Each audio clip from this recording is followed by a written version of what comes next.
Perkenalkan, nama saya Bella Kristiani Morulimbong dengan NIM C0D0230037. Di sini saya akan menjelaskan konsep persediaan dalam akuntansi pajak. Pengertian persediaan merupakan aset yang dimiliki oleh perusahaan dalam bentuk barang dagangan, bahan baku, barang dalam proses, dan barang jadi yang siap untuk dijual atau diproduksi. Lebih lanjut, dalam akuntansi persediaan dicatat sebagai aset lancar karena memiliki perputaran yang cepat dalam siklus operasional perusahaan. Ada dua metode pencatatan. Yang pertama, metode perpetual. Ini adalah sebuah metode pencatatan terkait persediaan barang, yang mana perusahaan melakukan pencatatan atas transaksi perusahaan yang berkaitan dengan stok barang terus-menerus ketika transaksi ini terjadi. Untuk metode perpetual ini, biasanya perusahaan mencatat biaya perolehan produk persediaan produk dagang yang dijual atau dibeli secara mendetail. Proses pencatatan berlangsung kontinu dan berkelanjutan sehingga pemilik usaha bisa mengetahui jumlah persediaan barang perusahaan. Biasanya jenis persediaan barang yang dapat diketahui melalui metode perpetual ini ialah dengan cara real time.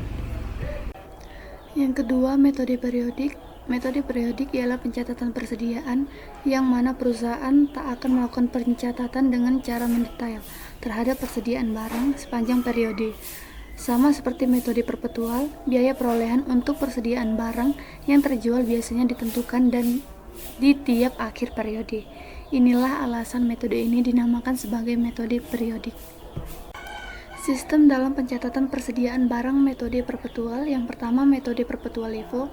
Metode perpetual LIFO merupakan metode sistem pencatatan untuk persediaan stok barang, yang mana biaya tiap unit produk yang terjual adalah biaya pembelian terakhir. Jika Anda menggunakan metode perpetual LIFO, maka Anda memerlukan buku besar pembantu.